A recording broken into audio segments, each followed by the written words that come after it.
Concept clear point, clear doubts in few minutes. Subscribe us for new study videos. Hello everyone, welcome to concept clear point.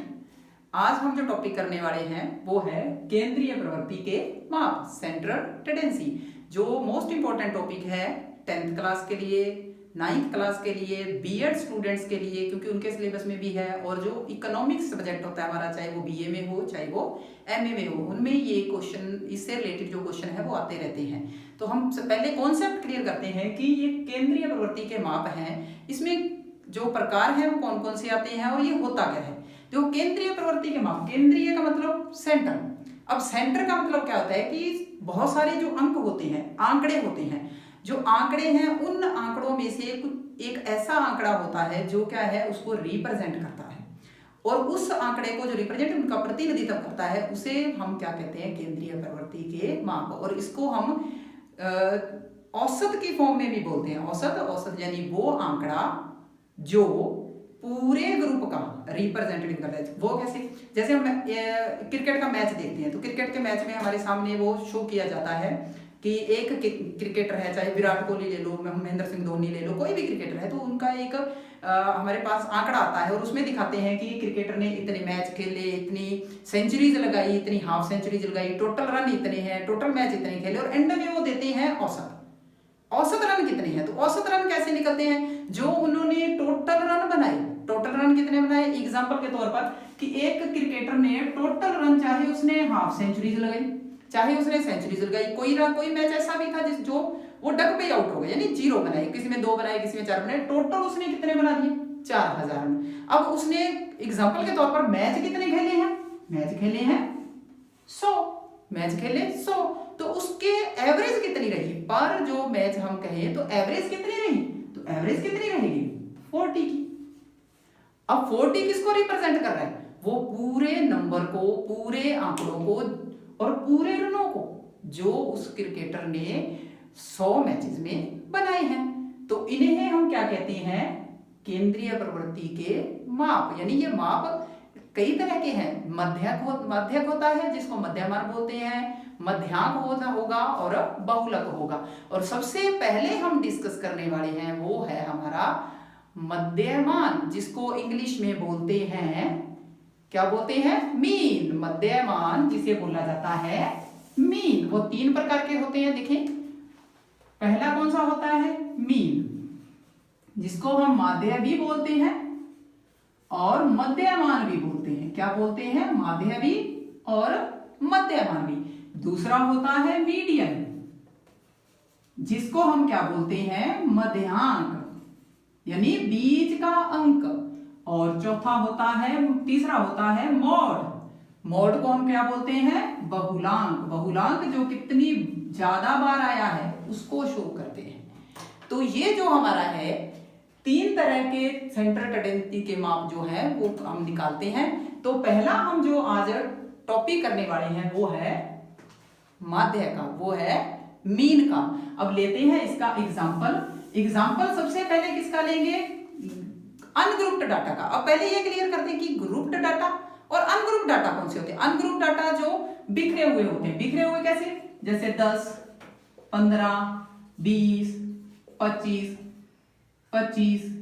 30, ये ungrouped data है क्योंकि ये बिखरे हुए हैं। अगर हम इनको ग्रुप में लगाएं तो जैसे हम लिखते हैं 0 से 10, 10 से 20, 20 से 30, तो इनको हमने क्या है, डाटा को किस में ले लिया, ग्रुप में। तो डाटा जो हमारे पास होते हैं वो 2 तरह के होते हैं, एक तो अनग्रुप्ड होते हैं और एक ग्रुप्ड होते हैं। अब जो मध्यमान हम निकालेंगे, अनग्रुप्ड डाटा का भी निकालेंगे और ग्रुप्ड डाटा का भी निकालेंगे। तो देखते हैं हम इनके एग्जाम्पल। इस एग्जाम्पल को देखते हैं। सचिन ने 10 मैचों में कितने रन बनाए, 10, 50, 100, 50, 40, 100, 25, 20, 25 और 20 रन बनाए। इसके बनाए गए रनों का औसत क्या होगा, हमें क्या निकालना है, औसत। अब ये जो हमारे पास आंकड़े दिए गए हैं, डाटा दिए गए हैं, वो क्या है, व्यवस्थित नहीं है, यानी अव्यवस्थित है, अनग्रुप्ड है। अब इसके लिए हमें क्या निकालना है, औसत। तो औसत का फॉर्मूला क्या होता है, औसत में हमें निकालना क्या है, मध्यमान। क्या निकालना है, मध्यमान। तो मध्यमान का फॉर्मूला क्या होता है, समेशन यानी जोड़, समेशन एक्स यानी हमारे आंकड़े, समेशन एक्स यानी हमारे टोटल आंकड़े, और अपोन में एन यानी कितनी बार वो आंकड़े आए हैं। जैसे 10 plus 50 plus 100 plus 50 plus 40 plus 100 plus 25 plus 20 plus 25 और प्लस 20, और अपोन में एन कितने हैं, एन है हमारे पास 10, रन कितने हैं 10, तो इसको करते हैं 100। तो टोटल हमारे रन कितने हुए, टोटल कितने हुए भी, टोटल रन हुए, जोड़ते हैं इनको, 10 50 60 160 210 250 और 350 375 और कितने हो गए 400 420 और 440, तो टोटल हमारा कितना हुआ 440, और नंबर हमारे कितने हैं 10। अब इसको इससे डिवाइड किया तो औसत कितनी आई 44, तो हमारा मध्यमान कितना निकला 44। तो देखते हैं एक और एग्जाम्पल, तो देखते हैं अगला एग्जाम्पल। अंग्रेजी की किसी परीक्षा में 10 विद्यार्थियों ने, अंग्रेजी की किसी परीक्षा में 10 विद्यार्थियों ने, कितने विद्यार्थियों ने 10 विद्यार्थियों ने निम्न अंक प्राप्त किए। वो कौन कौन से अंक है 12 16 8 23 26 13 15 10 9 और 11। अगर हम इनका टोटल करेंगे और उससे पहले हम इसमें लगाएंगे मध्यमान, समेशन एक्स यानी नंबरों का समेशन, जोड़ और प्लस में एन ये कितनी बार आए हैं 1 2 3 4 5 6 7 8 9 और 10। तो इनका टोटल करेंगे तो टोटल हमारे पास कितना आएगा 143, टोटल कितना आएगा 143। और हमारे पास कितने स्टूडेंट्स ने ये नंबर गेन किए हैं 10 स्टूडेंट ने। अब जो एवरेज निकलेगा उनका वो कितना निकलेगा 14.3, मध्यमान हमारा कितना निकला 14.3। देखो अगर हमारे पास अनग्रुप्ड डाटा है तो हम इस तरह से उन डाटा को जोड़ते हैं और टोटल वो संख्या में कितने हैं 10 बार है 12 बार है, तो उनको हम उससे क्या कर देते हैं भाग कर देते हैं। भाग करने पर जो भी हमारा आंसर आता है वो हमारा होता है मध्यमान, जिसको हम बोलते हैं मीन। और अगले जो हम एग्जांपल लेते हैं वो लेते हैं ग्रुप्ड डाटा के, ग्रुप्ड डाटा के। तो देखिए स्टूडेंट्स, पहले हमने किया था अव्यवस्थित आंकड़ों का सम और एग्जांपल लिए थे हमने 2।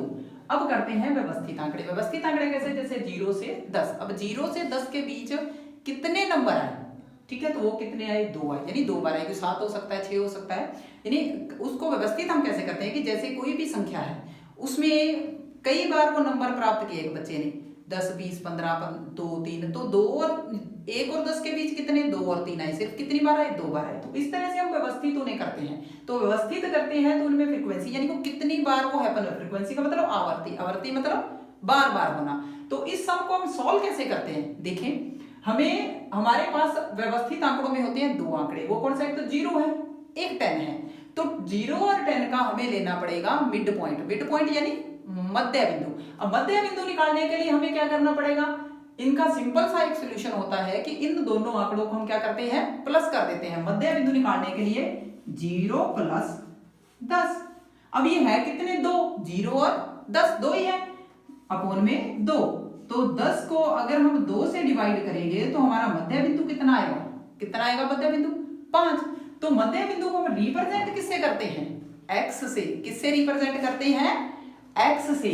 तो मध्य बिंदु यहां पर हमारा 10, 0 और 10 के बीच का 5, 10 और 20 के बीच का कितना मध्य बिंदु हो जाएगा 15, 20 और 30 के बीच का 25, 30 और 40 के बीच का 35, 40 और 50 के बीच का 45, 50 और 60 के बीच का 55। तो ये हमारा हुआ मध्य बिंदु। अब देखें मध्य बिंदु को हम रिप्रेजेंट करते हैं किससे, एक्स से। किसे? मिड पॉइंट को हम एक्स से रिप्रेजेंट करते हैं। अब यहाँ पर जो है ये हमारा ग्रुप्ड डाटा है, इसका हमने रिप्रेजेंट ले लिया मध्य बिंदु के रूप में। अगर हमें सॉल्व करना है क्वेश्चन तो उसके लिए हमें फ्रीक्वेंसी को और मध्य बिंदु को दोनों को क्या करना पड़ेगा? मल्टी। क्या करना पड़ेगा? मल्टी। तो हमारे पास है एफ और साथ में है एक्स। अब देखो 2 को 5 से गुना करेंगे तो कितना आएगा? 10। 1 को 15 से करेंगे तो कितना आएगा? 15। 3 को 25 से करेंगे तो कितना आएगा? 75। अब 35 को 4 से करेंगे तो कितना आएगा? कितना आएगा? 140। और 45 को 2 से करेंगे तो 90। अब 55 को हम करेंगे 5 से तो आएगा 275। कितना आएगा? 275। तो अब इनका लेते हैं हम जोड़। अब देखें जोड़ में एम हमारे पास क्या था? मीन। तो मीन हमारा है ही। टोटल नंबर ऑफ फ्रीक्वेंसी में हम लेते हैं नंबर को। अब यहां पर होगा टोटल नंबर ऑफ फ्रीक्वेंसी यानी एफ, सिग्मा एफ। और सिग्मा एफ को हम रिप्रेजेंट किससे करते हैं? एन से। अब इनका टोटल नंबर कितना है? कितना है इनका टोटल नंबर हमारे पास? 17। कितना है? 17। और इनका जोड़ हम जब करेंगे तो इसको हम लिखेंगे सिग्मा एफ और एक्स। सिग्मा क्या होता है हमारा? देखो द सम ऑफ यानी जोड़। सिग्मा का मतलब क्या होता है? जोड़। एफ का मतलब क्या होता है? फ्रीक्वेंसी, बारंबारता। और एक्स का मतलब क्या होता है? मिड बिंदु यानी बीच वाला। और एन का मतलब टोटल फ्रीक्वेंसीज। अब देखो जब हमने इन टोटल को जोड़ेंगे, इस टोटल को जोड़ते हैं तो इनको जोड़ने पर जो हमारा टोटल आएगा वो आएगा 605। कितना आया? 605। अब देखो टोटल जो हमारी फ्रीक्वेंसी और मध्यमान का टोटल है उनकी मल्टीप्लाई का टोटल है वो है 605। अब इसे हम फॉर्मूले में पुट करते हैं। तो फॉर्मूला हमारे पास मध्यमान summation fx upon n। n हमारी क्या है? फ्रीक्वेंसीज। तो हमारे पास ये कितना आया? Summation fx 605। और हमारे पास फ्रीक्वेंसीज का जोड़ कितना है? यानी हमने इनको जोड़ा तो इनका जोड़ कितना आया?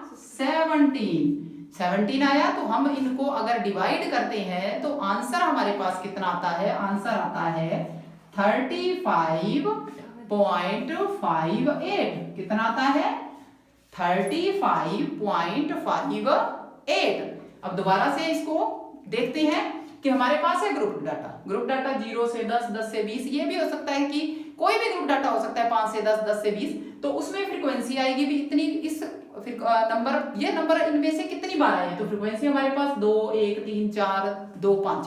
अब फ्रीक्वेंसी है, ग्रुप डाटा है, इसका हम निकालेंगे मिड बिंदु। मिड बिंदु हम कैसे निकालेंगे? जो हमारे दो नंबर होंगे, जैसे 0, 10 है, इनको जोड़ लेंगे। 0, 10 जोड़ेंगे तो टोटल नंबर से हम मल्टी कर देंगे। टोटल नंबर इसके कितने हैं? 1 और 2। 2 से मिड पॉइंट निकालने के लिए हमें 2 से करना पड़ेगा। तो कितना आ जाएगा? 5। अगर 10 और इनको जोड़ेंगे तो 30 हो जाएगा। 30 को 2 से करेंगे तो 15। इन दोनों को जोड़ेंगे तो 50 हो जाएगा। तो इनका मध्य बिंदु 25। इसी तरह से हम सबका निकाल लेंगे और ये हमारा हो जाएगा x। x को हम क्या बोलते हैं? मिड पॉइंट यानी मध्य बिंदु। अब मध्य बिंदु को हम फ्रीक्वेंसी से क्या कर देंगे? गुना करेंगे तो हमारे पास ये आंकड़े आ जाएंगे और इनको करेंगे जोड़ करेंगे तो हमारे पास कितना आया? 605। अब 605 आया और उधर से फ्रीक्वेंसी का जोड़ करेंगे जिसको हमने किससे रिप्रेजेंट किया है? नंबर से। फॉर्मूले में किससे रिप्रेजेंट किया? यानी हम शो कर रहे हैं नंबर से यानी n से। तो हमने 605 को डिवाइड किया किससे? 17 से। भाग दिया 17 से। तो हमारे पास जो हमारा मध्य मान आया वो कितना आया? 35.58। तो अगले में एक और एग्जांपल हम देखते हैं व्यवस्थित आंकड़ों का। जैसे हमारे पास है 0 से 10, 10 से 20, 20 से 30, 30 से 40, 40 से 50, 50 से 60। अब उनकी फ्रीक्वेंसी क्या है? आवर्ती क्या है? 2, 1, 0, 3, 2 और 4। अब इनका हम निकालते हैं मिड पॉइंट। क्या निकालते हैं? Mid point. मिड पॉइंट में क्या आएगा? कैसे निकाला था हमने? मिड पॉइंट को रिप्रेजेंट करेंगे x से। तो मिड पॉइंट हमारा क्या है? 5, 15, 25, 35, 45 और 55। तो अब इनको मिड पॉइंट को हम किससे मल्टी करेंगे? फ्रीक्वेंसी से। फ्रीक्वेंसी से मल्टी करेंगे तो हमारे पास आएगा f और x, f और x को हम इससे मल्टी करेंगे, 5 को 2 से 10, 15 को 1 से 15, 0 को 25 से 0, 35 को 3 से 105, 45 को 2 से 90 और 55 को 4 से करेंगे तो आएगा 220। 220। अब देखें इनका भी जोड़ करेंगे और इनका भी जोड़ करेंगे। इनके जोड़ को हम रिप्रेजेंट करते हैं किससे? n से रिप्रेजेंट करते हैं n से। तो इनका जोड़ कितना है देखते हैं, 6, 9, 10 और 2 12। कितने हो गए? 2 12। अब इनका जोड़ करते हैं 5 और 10, 10, 1 2 9 11, 11 और 2 13, 13 और 1 14, 4 2 3, 3 और 1 4। तो ये हमारा क्या है? Summation F x, summation F x यानी एफ एक्स का जोड़। तो अब इसको हम पुट करते हैं फॉर्मूले में। तो फॉर्मूला हमारा क्या था? समेशन एफ एक्स अपोल में एन। तो हमारे पास समेशन कितना है एफ एक्स का? 440 और इनका कितना है? 12। अब अगर हम इसको डिवाइड करेंगे तो हमारे पास आंसर आएगा 36.6। आंसर आएगा हमारे पास 36.6 आंसर आएगा। देखो दोबारा से हम देखते हैं, ग्रुप्ड डाटा जब हमारे पास होते हैं तो इस फॉर्म में होते हैं, दो फॉर्म में होते हैं, 0 से 10, 5 से 15 भी हो सकते हैं, कैसे भी हो सकते हैं इसी फॉर्म में। तो हमने उनमें से मिड पॉइंट लेना है। फ्रीक्वेंसी हमारे पास होती है, मिड पॉइंट हम निकालेंगे। तो मिड पॉइंट इस जो मेथड जो हम कर रहे हैं वो शॉर्ट मेथड है, ठीक है। तो उसमें क्या है कि मिड पॉइंट निकालेंगे, मिड पॉइंट को हम किससे मल्टी करेंगे? फ्रीक्वेंसी से। फ्रीक्वेंसी से मल्टी करेंगे तो ये हमारे पास एफ एक्स आ जाएगा। एंड में हम इनका क्या कर देंगे? जोड़, एफ एक्स का जोड़ और उधर से फ्रीक्वेंसी का जोड़। अब मिड पॉइंट की कोई हमें जरूरत नहीं है। फॉर्मूले में हम किसको पुट करने वाले हैं? समेशन एफ एक्स को और ओनली फ्रीक्वेंसीज के टोटल को। फ्रीक्वेंसीज का टोटल कितना? 12। एफ एक्स का टोटल कितना? 440 और इनको डिवाइड करेंगे तो हमारे पास आंसर आ जाएगा ये। तो ये था आज का अपना टॉपिक जो औसत से रिलेटेड, और अगला मेथड्स हैं वो करेंगे हम कल डिस्कस आने वाली वीडियो में। सब्सक्राइबर्स बेल आइकन का बटन दबाएं, वीडियो पसंद आए तो लाइक करें, शेयर करें। थैंक्स।